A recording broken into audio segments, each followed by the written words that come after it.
हा भगवद्गीतेचा परिचय. आणि ह्या परिचयातून अशोचानन्य शोचस्तम या श्लोकापर्यंत भगवंत जातात, सुरुवात करतात आणि मग अर्जुनाला स्थिरमती प्राप्त होते, स्थिरमती प्राप्त होते. आणि मग तिसऱ्या चौथ्या अध्यायापर्यंत गेल्यानंतर जसं कर्मण्येवाधिकार असते मा फलेषु कदाचन, हे महावाक्य आहे गीतेतलं. कर्म करा, सुवाच्य कर्म करा, सुंदर कर्म करा, तुमच्या सुंदर कर्मांना चंदनाचा सुगंध आला पाहिजे, अशी कर्म करा. हे गीतेची महावाक्य आहेत ना. किती सुंदर गोष्ट भगवंताने सांगितली. कर्मण्येवाधिकार असते मा फलेषु कदाचन. बाबांना तुम्हाला फळाची आशा करण्याची गरज नाही. लेकराला वाढवताना 20-25 वर्षापर्यंत कर्तव्य बुद्धीनं जर वाढवलं तर 25व्या वर्षी तो कुठेही कोणासोबत जरी गेला तरी तुम्हाला दुःख होणार नाही. किती सुंदर व्याख्या सांगितलेली. पण आपल्याला शास्त्र आपल्या कानापर्यंतच थांबलेली आहे, कानापर्यंतच थांबलेली आहे. आणि मग कानापर्यंत थांबलेली शास्त्र हृदयापर्यंत यायला वेळ लागत असतो. हृदयगाम्य केलेला परमात्मा, हृदयगाम्य केलेलं शास्त्र हे तुमच्या जीवनामध्ये पावला गणित दिसून येत असतं. शास्त्रांना हृदयामध्ये उतरवणं गरजेचं आहे. त्वमेव माता च पिता त्वमेव बंधुस्तका त्वमेव. किती आनंदांमध्ये म्हणतो आपण, डोळे झाकून म्हणतो. सुंदर प्रार्थना आहे, सुंदर प्रार्थना आहे. पण म्हणता तेवढ्यात जर एखादी सासूरवाशी नसेल आणि तिकडून आईचा फोन आला, हा थांबा 2 मिनिटं, लगेच मम्मीचा फोन उचलला जातो. आईला प्राधान्य दिलं आपण, नश्वर मातेला प्राधान्य दिलं. जगन्नियत्या मातेकडे आपल्या एका क्षणामध्ये दुर्लक्ष झालं. प्रार्थनेचा अर्थ उमगला का आपल्याला? समजला? एकीकडे तुला माता आहेस, एकीकडे तू पिता आहेस. माता दाता पिता मागतिर्वता प्रभू साक्षी, हे गीतेतले वाक्य आहे. आणि एकीकडे त्याला सगळं काही उपमा द्यायची. तूच आहेस, तूच आहेस, सगळीकडे तूच आहेस, तूच पाहिजे, सगळीकडे तूच पाहिजे. देवाची सोबत आपण डोकं जरी टेकवलं, देवा साथ दे, सद्बुद्धी दे, अमकं दे, बरंच काही मागत असतं. पण खऱ्या अर्थानं आपल्याला साथ नकोय, साथ नकोय.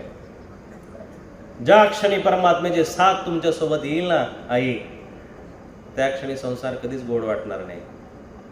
तो किती नागपूरची प्रसिद्ध ऑरेंज बर्फी असू द्या, बर्फीसारखा असू द्या, कितीही 1000 रुपये किलोच्या काजू कतलीसारखा असू द्या, कितीही सुंदर नवरा असू द्या, नवं लग्न झालेलं असू द्या, गोडच वाटणार नाही. एक तर संसार बेगडी वाटेल किंवा तुमची भक्ती बेगडी आहे. तुमच्या भक्तीमध्ये ज्या दिवशी परिपक्वता येईल ना, मग अर्जुन बघा 2ऱ्या अध्यायापर्यंत शोक करतोय. गुरुन हत्वा ही महानुभावा. गुरु लोकांना कसं मारायचं? या लोकांना मारण्यापेक्षा मी भिक्षा मागून कटोरं घेतो आणि भिक्षा मागतो, अर्जुनाचे बोल आहे. पण 2ऱ्या अध्याय स्टेबल झाला, स्टेबॅलिटी त्याला ज्यावेळेस प्राप्त झाली, मग अर्जुन म्हणतो, कर्मण्येवाधिकार असतेचा श्लोक ज्यावेळेस भगवंताने सांगितला, मग अर्जुनाचा बरा तगडा प्रश्न आहे भगवंताला, तगडा प्रश्न आहे. असा प्रतिप्रश्न करणारा वकील एकच आहे, तो भगवान कृष्णाला आटोक्यात आणू शकतो, दुसरा कोणीच नाही.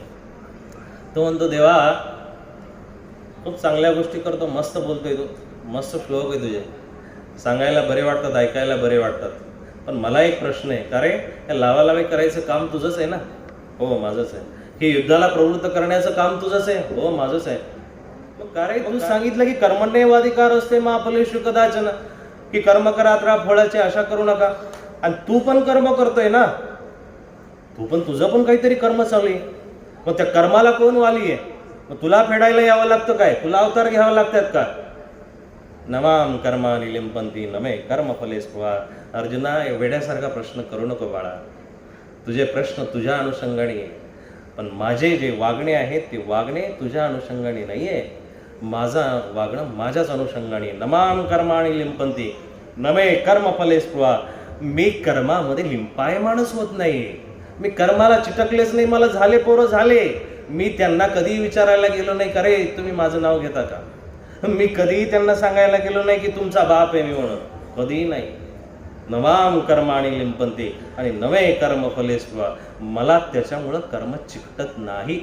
मी एक शब्द बाबांसाठी वापरला की विगत स्पृह. ज्याचा स्पृह म्हणजे ममता, ज्याची इच्छा, ज्याची अटॅचमेंट संपलेली आहे, जो अटॅचड नाही आहे कुठल्याच गोष्टीला, त्या व्यक्तीला विगत स्पृह शब्द वापर. अर्जुनाला भगवंताने खूप सटीक उत्तर दिलं आणि हेच उत्तर महावाक्याला अपेक्षित आहे. व्यतिरिक्त तो वेगळा आहे, असून वेगळा आहे. त्याला थांबायचंच नाहीये, कशातच थांबायचं नाहीये. त्याला तुमच्यामध्येही थांबायचं नाही, माझ्यामध्येही थांबायचं नाही, त्याला प्रपंचातही थांबायचं नाहीये. तो वेगळा आहे, सगळीकडून वेगळा आहे, म्हणून तो व्यतिरिक्त आहे. त्याला अटॅचमेंट विचारा, डिसअटॅचमेंट विचारा, त्याला लगाव विचारा, त्याला बिछडन विचारा, त्याला चिटकणं विचारा, त्याला दूर होणं विचारा, सगळ्या गोष्टी त्याच्या ठिकाणी विरुद्ध अधर्मी समावेश फक्त परमेश्वराजवळच. ते भगवंताने अर्जुनाला सांगितलं की अर्जुना,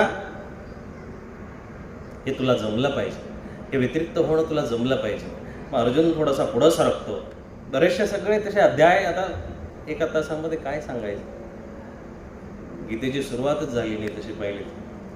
एका श्लोकावरती 2-2, 3-3 दिवस बोलता येऊ शकतं, इतकी श्लोकांची व्याप्ती आहे.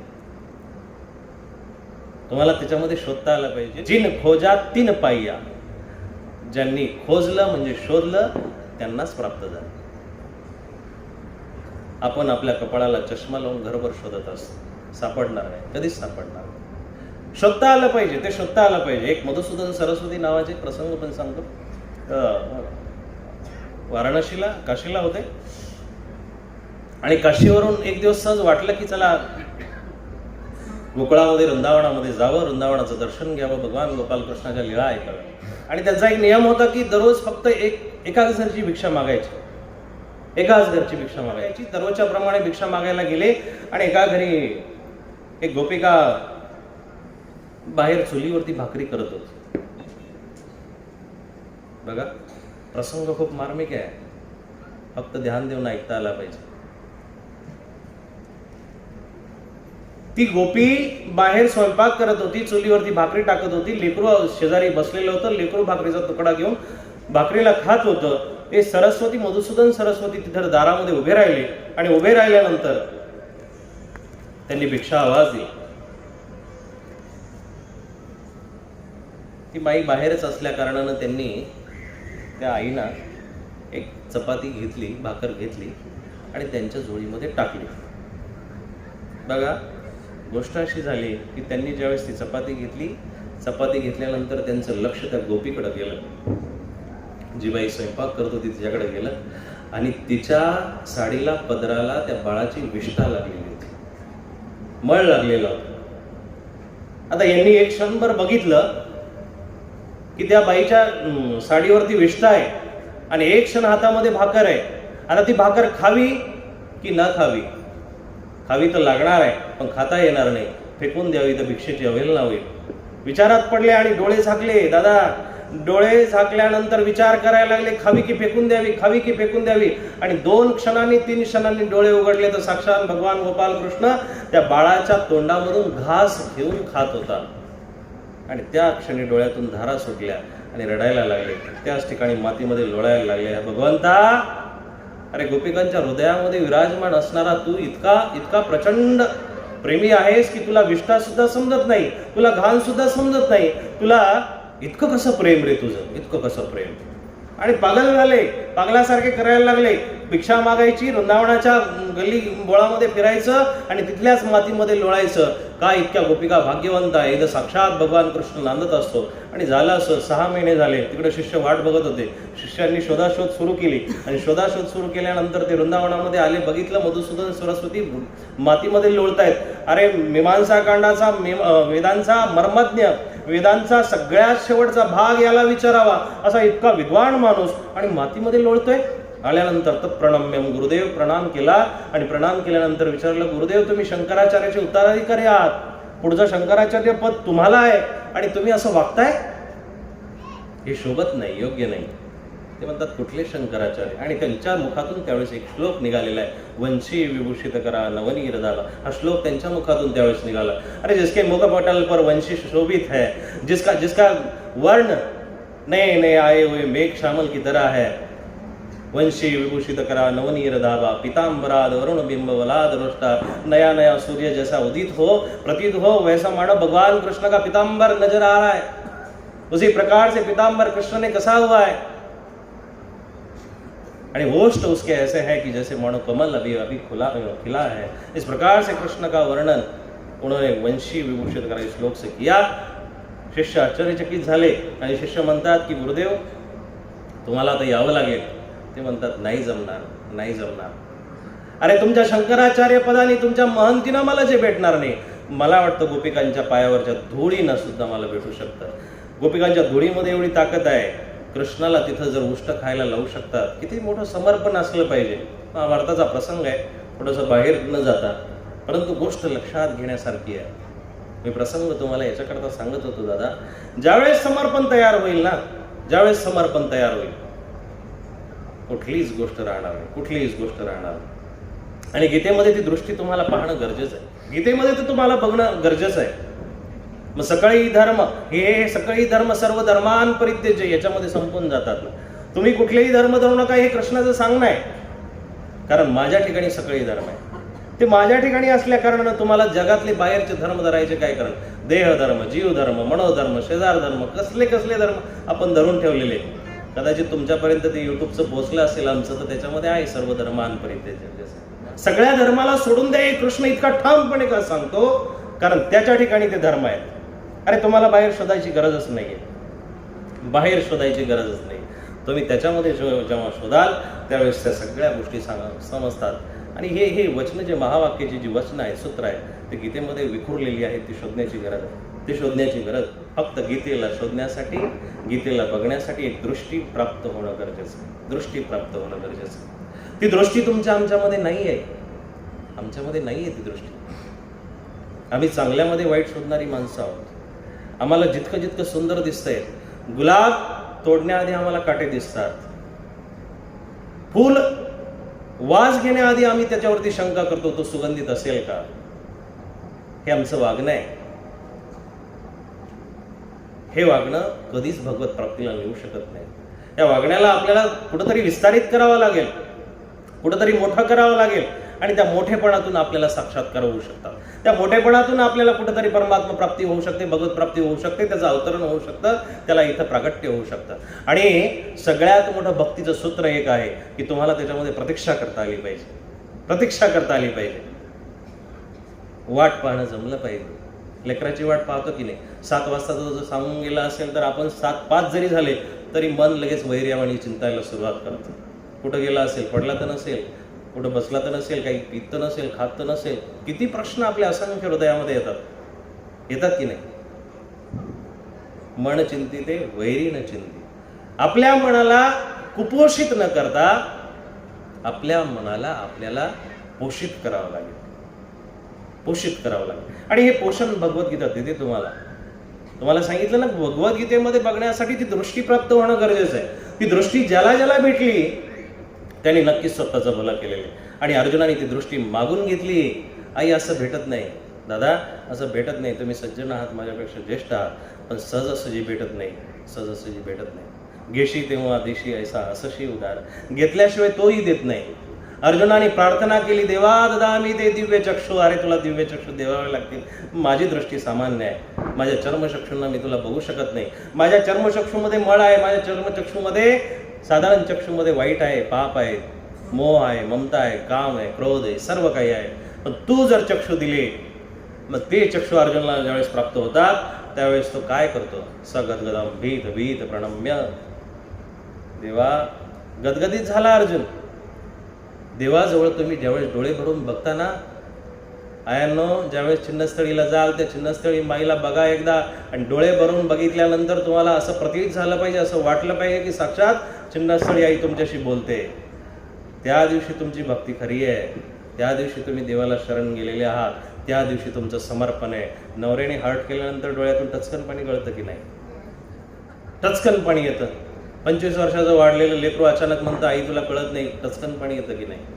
अनंत जन्मापासून परमात्मा आपल्यापासून विखरलेला आहे, विलग झालेला आहे, आणि तो दूर गेलेली आपल्याला त्याची आठवण तर येतच नाही. पण आठवण झाल्यानंतर कोरड्या हृदयामधून, कोरड्या डोळ्यांमधून एक थेंब न गळावा एवढे अवभागी आपण. काय त्या जगण्याला अर्थ आहे? काय जगण्याला अर्थ आहे? आणि मग कुठं आचार्यांचा तो पंथ शिरोमणी आचार्य मुखे श्री चक्रधर, द्या द्या म्हणती घरोघरी फिरती, चैन घडी भर नाही चित्ता,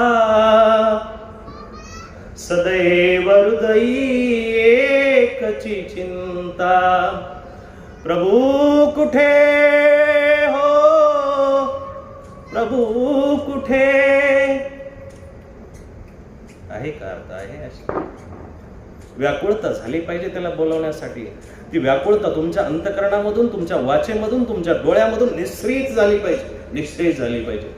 यद्वत आकाशातून पतितम तोयम, नदीमध्ये पाणी पडताना ती नदी कुठल्याही बांधाला जुमानत नाही, कुठल्याही पुराला जुमानत नाही, कुठल्याही अडचणीला जुमानत नाही. तिचा वेग इतका आहे, यथा नदीनाम भवम वेगा, की असा वेग समुद्राकडे आहे. तिची ओढ तितकी आहे, त्या समुद्राला भेटण्याची तिची ओढ दिसून येते की नाही. खळखळ पाण्याचा निनाद करते कलकलवंतिनी जमुना. जशी जमुना कलकलवंतिनी आवाज करते, निनाद करते, तशी ती नदी कलकल करत करत ते समुद्रापर्यंत, सागरापर्यंत पोहोचत असते. आपल्याला त्या कृपेच्या सागरापर्यंत पोहोचण्यासाठी आपल्या प्रार्थनेमध्ये कलकल निर्माण करता आली पाहिजे. आणि मग गोपिका रडतात ना आयांनो, गोपिका ज्यावेळेस रडतात ते रडणं साधं नाहीये. ते रडणं असं बसाड रडणं नाहीये, भोकाड वासून रडणं नाहीये. त्यांचं रडणं रुरुदम सुस्वरम, स्वरामध्ये रडणं आहे, स्वरामध्ये रडणं आहे. तुमची भक्ती इतकी सुशोभित वाटली पाहिजे, इतकी शोभित वाटली पाहिजे. तुम्ही जसे देवासमोर जरी उभे राहिले 2 सेकंदासाठी, 1 मिनिटासाठी, त्यावेळेस समोरच्या पाहणाऱ्या व्यक्तीला वाटलं पाहिजे की याचं शरीराची प्रार्थना रोमरोम प्रार्थना बोलते, या शरीरामधून, त्याच्या रोमारोमामधून प्रार्थना व्यक्त होते, असं वाटलं पाहिजे. अर्जुनाने मागून घेतलं, दा मी ते दिव्य चक्षु देवा, मला तुला बघण्याची दृष्टी दे. मग मी सांगितलं ना की छिन्नस्थळी मायजवळ गेल्यानंतर, तुम्हाला ती प्रभू दिसल्यानंतर तुम्हाला वाटलं पाहिजे ती तुमच्याशी बोलते का नाही. अरे आपल्याशिवाय देवाला कोण आहे हो खऱ्या अर्थानं बघितलं तर. तुमच्यासारखे जर श्रावक, तुमच्यासारखे जर खऱ्या अर्थानं तुम्ही ऐकणारे आणि खऱ्या अर्थानं धर्म करणारे जर साधक परमात्म्याजवळ गेले, त्याला खूप मनातून आनंद होतो, खूप आनंद. देव आनंदाने डोलायला लागतो आपल्याला बघून. पण आपलं जाणं फक्त फोटोपुरतं सीमित राहिले. स्वतःसाठी काहीतरी मागा, आणि जर स्वतःसाठी मागून झालं असेल, स्वतःसाठी जर मागून झालं असेल तर जगासाठी मागा. एवढं मोठं परिवर्तन झालं असतं पंथाचं जर माईम भट्टांनी संस्कृत भाषेमध्ये ग्रंथ लिहिले असते. पण आचार्यांचा एक शब्द, एक वाक्य, मला वाटतं ते सुद्धा महावाक्य आहे, की माझ्या म्हाताऱ्या नागवतील. महावाक्य आहे ना दादा, आई. एवढा मोठा संकेत त्यांनी दिला की मराठी भाषेला तुला मोठं करता आलं पाहिजे. आणि ही माय मराठी, ही माय होऊ शकते. मातृ म्हणायला अवघड जाईल, पितृ म्हणायला अवघड होईल, माय म्हणायला काय अवघड आहे हो. ही माय भाषा सोडू नका. आणि मग आचार्यांचा संकेत माईम भट्टांनी ओळखला, आणि जशी आहे तशी मराठी. आणि आजही लीळाचरित्रासारखं तत्कालीन वर्णन आज कुठल्याही ग्रंथामध्ये सापडत नाही. किती मोठी श्रीमंती आहे, किती मोठी श्रीमंती आहे. हे मागणं तुम्हाला जमलं पाहिजे, हे सांगणं सुद्धा तुम्हाला जमलं पाहिजे. आचार्यांनी संकेत केला आणि तो संकेत माईम भट्टांनी धरला. स्वतःच मागून झालं असेल तर जगासाठी मागायला शिका. सद्गुरू वामनराव पै, हे ईश्वरा तू सगळ्यांना चांगली बुद्धी आणि आरोग्य दे, सर्वांना सुखात आनंदात ऐश्वर्यात ठेव, सर्वांचं भलं कर, कल्याण कर, रक्षण कर, आणि तुझे गोड नाम मुखात आनंदात राहू दे. किती सुंदर प्रार्थना मागितली, आणि किती किती मागणं विशाल आहे, किती मागणं विशाल आहे. मला नोकरी लागू दे, माझ्या लेकराचं लग्न होऊ दे, त्याला लेकरं होऊ दे, माझा फ्लॅट होऊ दे, गाडी होऊ दे, हे मागणं तुच्छ मागणं आहे. देव म्हणतात हे सगळी कर्मवशी प्राप्त होणार आहे तुम्हाला, आम्हाला सगळं प्राप्त होणार आहे. पण हे मागायचं म्हटल्यानंतर हे मागता आलं पाहिजे तुम्हाला. संतांनी जे मागितलं, तुमच्यामधला संत तुम्हाला ओळखला आला पाहिजे. तुम्ही जे अशांत आहात त्या अशांतपणाला मिटून तुमच्यामधला संत तुम्ही ओळखायला शिका. तुमचा साधक तुमच्यामधला जिवंत झाला पाहिजे. आणि हेच खरं ब्रह्मविद्येचं रहस्य आहे, हेच खरं महावाक्य प्रवचन घेण्याचं तात्पर्य आहे. हेच खरं महावाक्य तुमच्या जीवनामध्ये जर आलं तर पंथ महावाक्य व्हायला वेळ लागणार नाही. वाक्य शब्दाचा एक अर्थ असा होतो एकजूट, एकत्रितता. अनेक शब्दांचे एकत्रीकरण त्याला वाक्य असं म्हणतात. अनेक लोकांचं एकत्रीकरण ते महावाक्य होऊ शकतं. आणि मग आचार्यांचे शब्द आहेत एकमुखता. सगळ्या पंथाची एकमुखता झाली पाहिजे, एक वाक्यता झाली पाहिजे, एक सूत्रता झाली पाहिजे. हे मागणं तुम्हाला जमलं पाहिजे. संत ज्ञानेश्वरांनी मागितलं ना, किती सुंदर मागितलं. जे खळांची व्यंकटी सांडवत या सत्कर्मी रती वाढव. चांगल्या कर्मामध्ये वाकड्यांची वृत्ती वाढली पाहिजे, चांगल्या कर्मामध्ये ते लिंपायमान झाले पाहिजे आणि चांगली कर्म करत राहिली पाहिजे. का आपण मागू शकत नाही? जमत नाही आपल्याला, आपण आपल्या शेजाऱ्याचं सुद्धा भलं करू इच्छित नाही, इतकी वाईट प्रकृतीची माणसं आहे. हे वाईट पण आपल्याला थांबवणं गरजेचं आहे. ग्रंथांना आपला संग करण्याची गरज याच्यासाठी आहे की ग्रंथ तुम्हाला सरळ चालायला शिकवतात. ग्रंथ तुम्हाला सरळ चालायला शिकवतात.